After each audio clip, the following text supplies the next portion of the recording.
Sydney Batzloff joins us now with her story of the day. Hi, Sydney. Hey, Heather. So your story starts with a law that it goes into effect tomorrow, and it really began from the heartbreak of parents. It did. Marissa Murrow died back in 2020. She was driving, and there was an impaired driver on the road. He was heading home from a wedding. He got on the wrong way on the turnpike, ended up hitting her head on, and she died. And so now their family wanted to turn that heartbreak into something. So now their law goes into effect tomorrow. And let's take a look at your story. We'll come back with questions. It was a preventable tragedy. And so I don't think I would feel good if I didn't do everything I could possibly do to make sure that this doesn't happen again. That's why Jeff Murrow and his wife have spent the past several years pushing for change.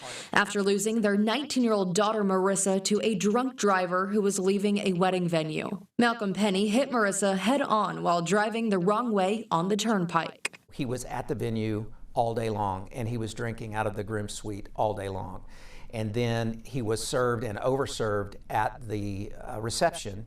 And after the reception was over and the bar was closed, they continued to serve him. The tragedy highlighted how alcohol was being served at some event venues like weddings. The alcohol could be served by anyone, and so that's where the change comes into effect. Starting July 1st, under the Marissa Murrow Act, those serving alcoholic beverages at an event venue must have an event bartender license through the Oklahoma Able Commission. We offer the employee license that would allow someone to be a bartender, say at a restaurant or a bar.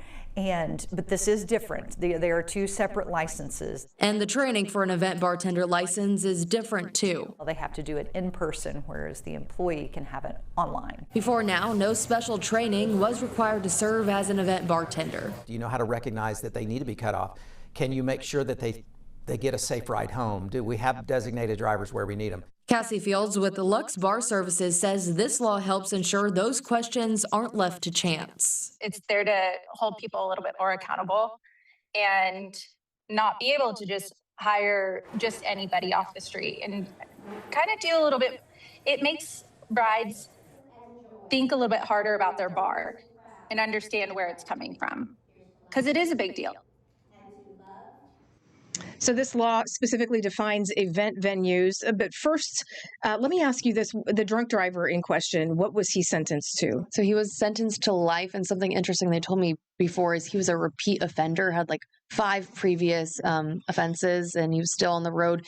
However, though, he actually recently died in prison, I believe, back in 2025. Okay. So back to the event venues now. This goes into law tomorrow. What defines an event venue? So really any space that's going to be rented, leased out, anything that you're hosting, like a party, a wedding, but something it doesn't include is any government buildings or any charitable organizations. So any 501Cs, this law wouldn't apply to those type of buildings. How does someone get this special license? So they have to go through the Oklahoma Able Commission. And like we said, it's different than just a regular bartending license. This one, you have to have that in-person training. So you complete that, and then you have to be 21 years old to get it. It's a $50 fee. And then this one you have to renew every single year. What happens if, people don't follow this new law?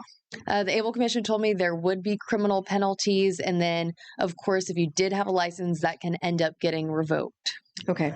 Years and years of effort have gone into this now for Marissa's parents, which God bless them. I mean, there's nothing worse than losing a child. So what else comes next? Are they happy with this new law? Are they still pushing for new things? Well, they're happy. They say this is definitely a start. Her parents started Victims of Impaired Drivers, where they work with victims of DUI crashes. They said there's still a lot more work to be done at the Capitol, and they're there a lot of times advocating and just pushing for stricter DUI penalties. And the most important thing is to save another life.